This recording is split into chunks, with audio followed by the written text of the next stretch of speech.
Hello and welcome to another Cosmic Commentary. For those who haven't seen Cosmic Sense, your Cosmic Sense is an expansion of your common sense. And the way you get to your Cosmic Sense is by adding all this amazing new information, integrating it into your common sense, and then watching it expand into your Cosmic Sense. Just like the layer of an onion, your Cosmic Sense completely engulfs and encompasses all of your current common sense. So let's get into it. This particular commentary, kind of a philosophical piece, where I dig a little bit deep into some ideas that I think are really relevant at this time. And what I want to focus on in this commentary called the Duality Program is I want to dig deeper into the notion of how your brain is like a computer. And how, just like a computer, there is the hard computer itself, and then there is the software running on it. So even though, our brains are extraordinarily, beyond what we consider a computer, I think there's a lot of relevant similarities between these two models. So I want to emphasize that again. There is a difference between the brain itself, the computer, and the programming, the software that's running on it.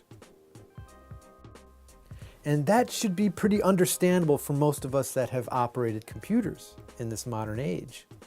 For example, a computer, just buy a computer and there it is. It's got no programming on it. It's essentially ready to go for whatever you want to do. What is it you want to do? The computer can buy flowers for your sweetheart. It can help you organize fundraisers for needy children. It can, play violent video games and, look at terrifying images. And that same computer can even operate drones halfway across the world and murder people. I mean, can you imagine that? It's madness, I know, but it's really going on. So that same computer can do all those things based upon what it's programmed to do. Now, there are a lot of different kinds of computers in this world, a lot of different configurations and a lot of different sizes and speeds and structures, but essentially they are the same. They are a device ready to operate programming. Program the computer. So now let's look at the brain as a computer, specifically a biocomputer. And that biocomputer has programs running on it as well, just like a regular computer.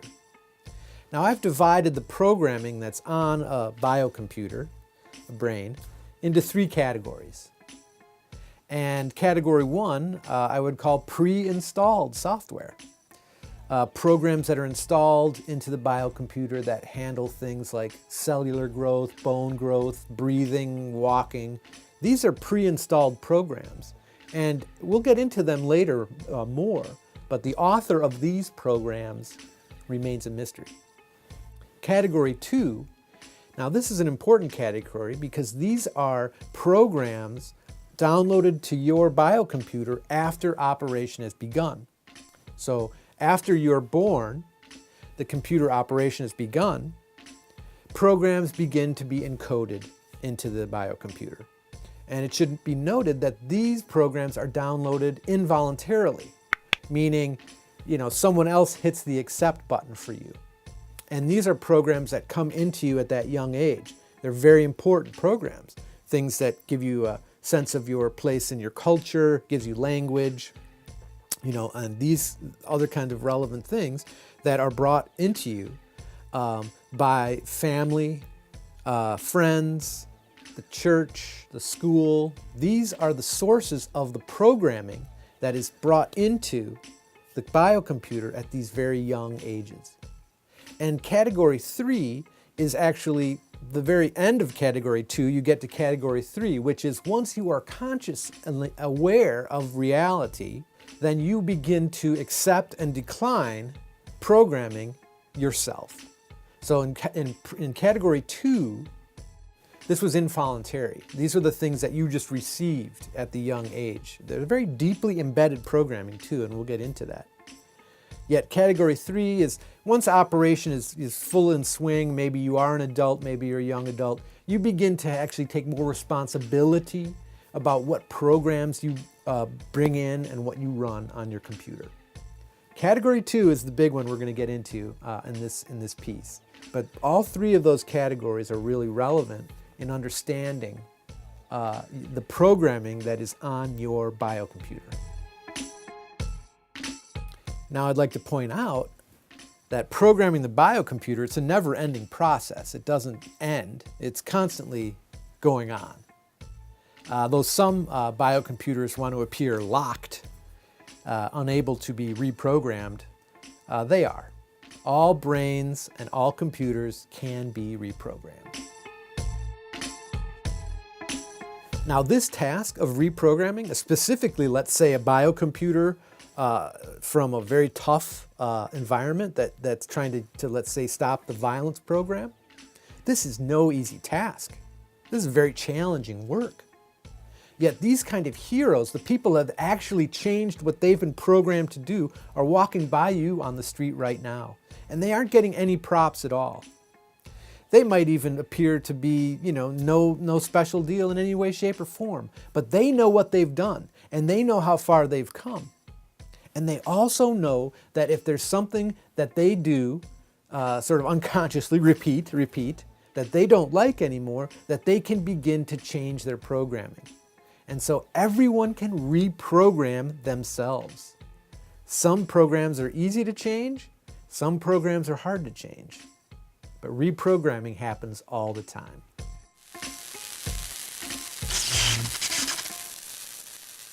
The Duality Program. Now this program is the one I want to really dive into in this particular commentary.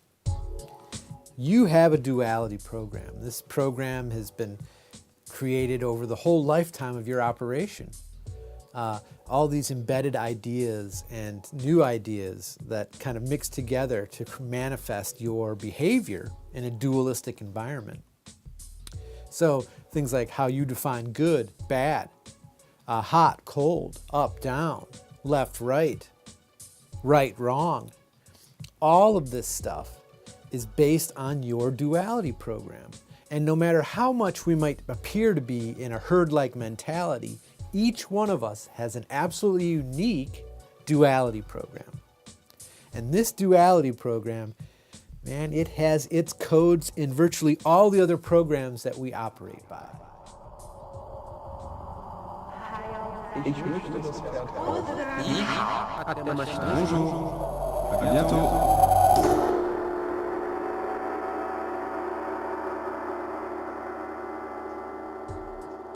Now look at the world. You have your own duality program of your rights and wrongs and lefts and rights.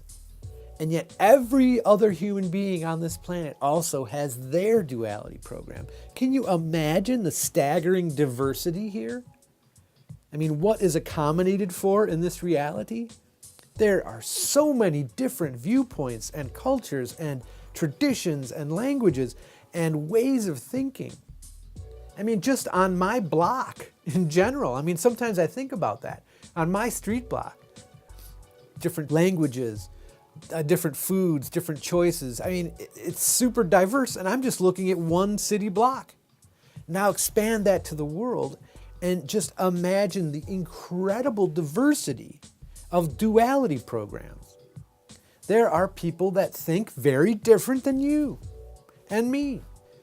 So when you look at this extraordinarily diverse world, all these different kinds of computers and biocomputers, it's important to remember that these computers, these biocomputers, can essentially run any duality program. No matter what country, what area, what culture this computer is manifest in, hook it up to a regional network and it will adapt. I'm from Bennettsville, South Carolina. I'm what you might call a redneck. Computers are amazing, adaptable devices, and so are we. And lately, we human biocomputers have become so dependent on our duality program, so lost within it, so obsessed with it, that we are now frozen, locked up. One of the problems that comes with a frozen or a locked kind of mindset in a duality program is that you're cut off from uploading or downloading any new cosmic information. And specifically, this handicaps you by locking you into the contradiction operating system. And that's what we've been running for this past stretch of time. We've been embedded in the contradiction software. And now what's happening is that the new software is being made available by the universe, and it's the paradox. But you can't download paradox software when you're locked in the contradiction software. Now, don't get me wrong or right. It's very important to understand yourself, to understand your own duality program, to really know at your core what you feel to be right and wrong, up and down, good and bad. But if you can only see the world through that lens, if you think that's all there is to life, is this good versus bad, this contradiction, then let the battle begin.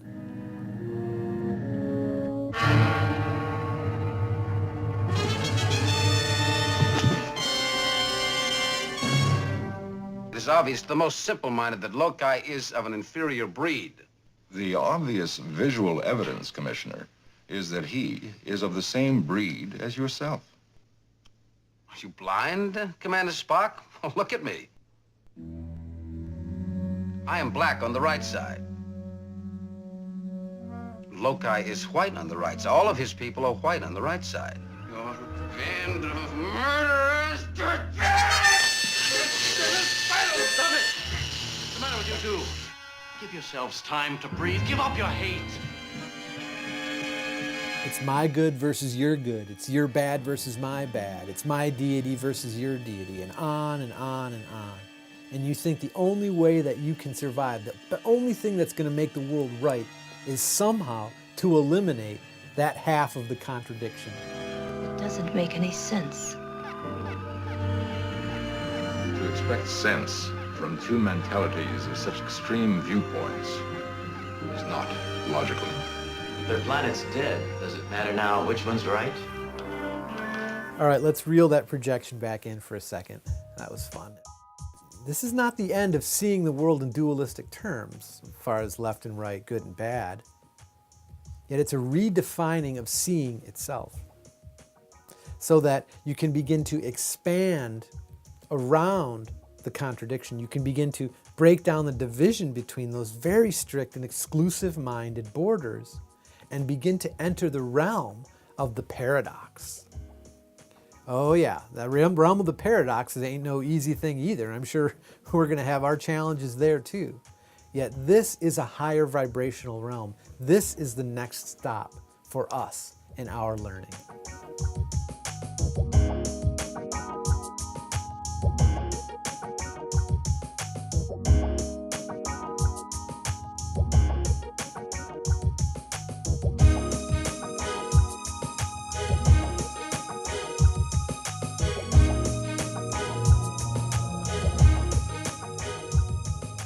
So now back to that duality program. And you might be thinking to yourself, well, Cosmic Keith, aren't you trying to force your duality program onto me? Aren't you trying to encourage me to think your way, to see what you think is right and you think is wrong? Yes and no. It's the paradox, okay? The paradox is where we're going next. Leave the contradiction behind for the paradox. And in the paradox, sure, part of me is imploring you to do something, but what I'd really like you to do is expand your own common sense to create your cosmic sense. I'd like you to take another viewpoint of what you think is right and wrong, maybe expand your understanding of what you think is right and wrong. I'm not concerned about changing those things. I'd like you to re-examine them from your perspective.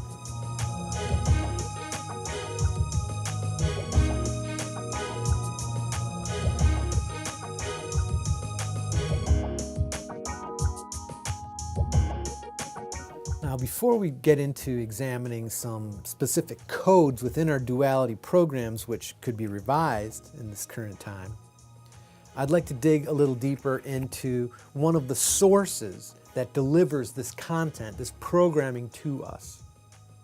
And specifically, I'm talking about programming that's in the category 2, that is programming that is imprinted from your early days on. And the source of this programming is a group that I would like to call the dark teachers.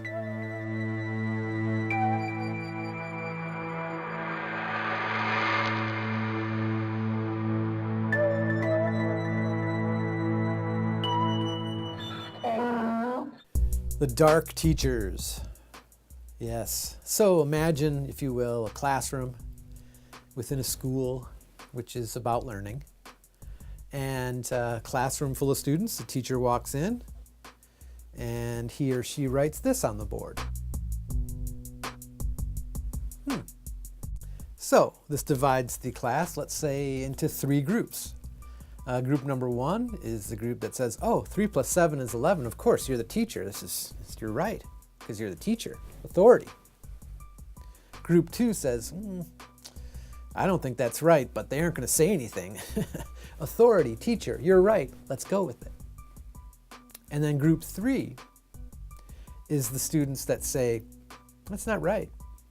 That's not right. And in fact, it gets to the point where a student stands up and says, 3 plus 7 is 10. It's not 11. Hush comes over the class. Teacher scratches his chin. And that student is ushered out of class. So the rest of the class thinks this guy just got kicked out. Yet in reality, what happened? That student just passed the class. Yet in order for that class to continue, in order for that learning environment to stay fertile, the class doesn't know what happened to that student. The class needs to remain focused on the lesson the teacher is presenting. So nobody knows that that guy actually passed the class. Now here, many of us are frustrated because the dark teachers have done such a good job. Yeah, that's a good job there, you dark teachers. Sanctioned by the Galactic School Board, their lessons are continuing. And what are some of these false equations that the dark teachers have been pushing on us, challenging us with? Well, I'll give you a few of the big ones that I would consider to be coming to the light right now as being incorrect, in the same sense that 3 plus 7 is not 11. Dark teachers' false lesson number 1. You are the only intelligent life in the universe until you are shown otherwise. This program is by far the best indicator of just how powerful conditioning is. Think about this. You are alive, you are intelligent, you live on a planet in the universe, yet you operate as if the whole universe is devoid of life until you are shown. This is amazing. This is the ultimate of human conditioning and has never been true. Number 2, denying the multidimensionality of life. There is nothing but us. We look at unfolding patterns of life on the earth from small to large. We see all these living beings, these different levels of consciousness. Yet we think that we from this body are the number one, that we are separate and disconnected from this chain of life. And thus we go about doing things to the earth and to other ecosystems that are unbelievable. And we call this being smart. Number 3, the earth is a big dead rock. That's right. Human beings are divine and the earth is not. The earth is like some subservient being to us. And it belongs to us. It's ours. The earth is our property. And it is our right to use it however we want. It's not alive like us. It's not conscious like us. It's beneath us. Look where this idea has led us. Number 4, the way to balance is to destroy the dark side. Just as we talked about the difference between contradiction-based thinking and paradoxical thinking, we're presented with this idea that the way to balance is to destroy the dark side. If we just cut that part of us off, everything's going to be better. If we can take that black and white and just turn it all white or turn it all black, everything's going to be better. We are beings with both masculine and feminine functions, light and dark. You can't just cut yourself in half and expect to feel whole. It's silly. It's just like trying to escape your own shadow. You just can't do it. That place is strong, but the dark side of the Force, a domain of evil it is. Then you must go. What's in there? Only what you take with you.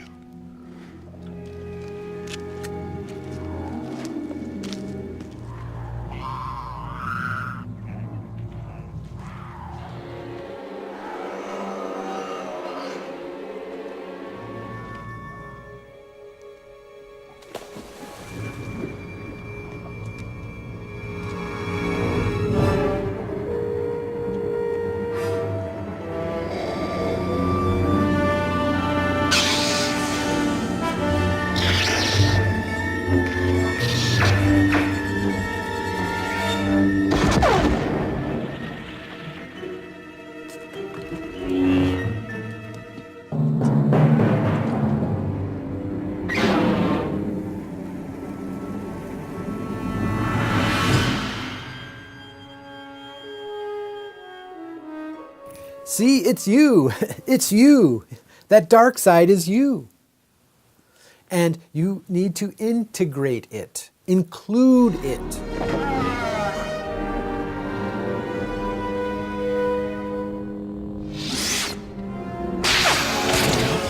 Your dark side, you can give into your dark side, but you can't destroy it. It needs to be integrated into you. And by doing that, you can extinguish its total dominion over you.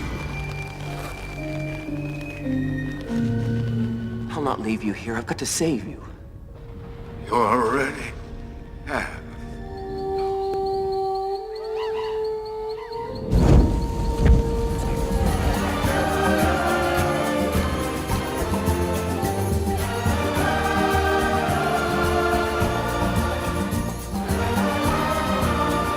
Luminous beings are we, not this crude matter.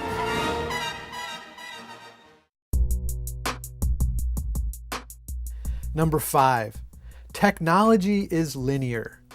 That's right, we are brilliant and everyone else in the past is just dumber than us. This is just the way it is.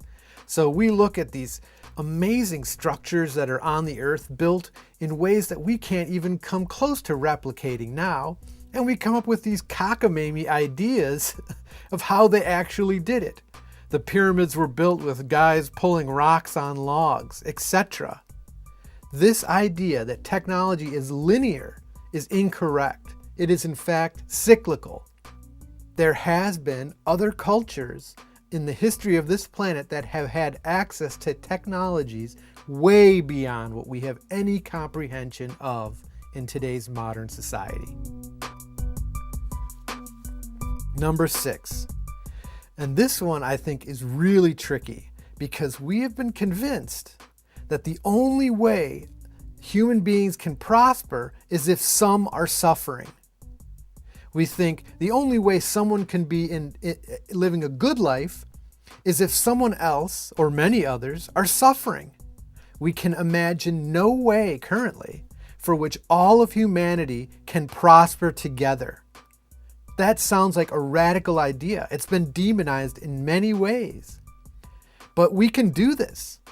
Now, I'll admit, what does this look like? I don't know, because we have been in this world of haves and have-nots for thousands of years. Yet it's time for us to break this notion apart and understand there are ways for all humanity to prosper.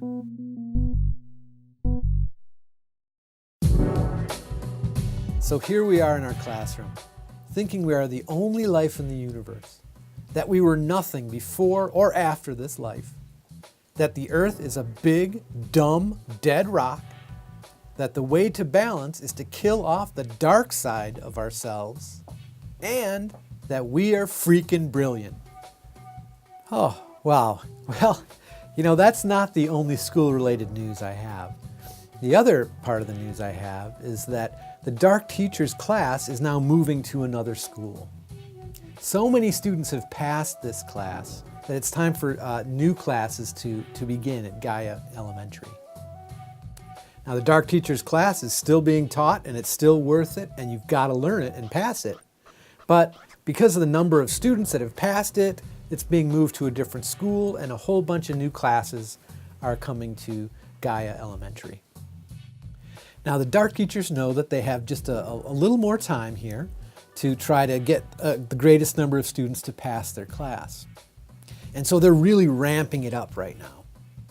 And they're trying to make the most outrageous things and put them on the chalkboard just to see who's got the courage to stand up and say, you're wrong about that.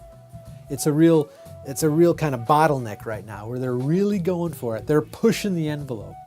And how are these Dark Teachers pushing the envelope? They're doing it by telling us we must poison the earth to grow food. Having us participate in a monetary system which is designed to enslave and bankrupt us. By pushing beverages on thirsty people that make them sick and more thirsty. Creating a healthcare system that doesn't want to heal you, but instead keep you sick and manage that illness, profiting from it the whole time. Telling us polluting the air is necessary for our economic growth, and then selling us air purifiers. Telling us polluting the water supply is necessary for our prosperity, then selling us water purification systems. Having us build and operate energy and transportation systems that in turn destroy the planet we live on. And lastly, selling us personal communication devices that cook our brains like microwaves cook food. So does anyone get it? Who is getting this right now? That is a wrong equation. Raise your hand and pass the class. Now in this cosmic school, don't get hung up on what grade you're in, That's not how it works. I mean, certainly if you actually think that you're better than someone who doesn't know what you know at any level in an education system, you're wrong. That would be like a calculus student kicking the door in on Algebra 1 students and telling them they're all idiots. Well, he had to take Algebra 1, so he did at some point. All of this learning happens at a different rate, and it all happens based on each of us and our interests, our awareness, and our motivations. So those programs, those lines of code and that information that we've been imprinted with thanks to our connection via network to the Dark Teachers. Oh, those brilliant Dark Teachers. So there's that information, but then there's another category of information, programming that I mentioned earlier, and that was the category number 1, and that was the pre-installed programs. Now, who wrote those? Programs on like cell division, on breathing, walking, bone growth. Did a human being write those programs? I think there was a mystery source that authored those programs. And not only that, but that mystery source that has pre-installed those programs has also got something else for us in this computer brain programming model. And that something else will blow your mind. And it is this. The power cord. Oh my gosh. We never thought about it, did we? Well, we have a computer and you have to have a power cord for that. Well, what's our power cord? And who's powering that? Now, the dark teachers would love to convince you that they have, and you should be in reverence to them for this power, for this creative power. But I'm telling you, that power supply, that's got no human source. There's no human being that's creating this computer. This is something totally different.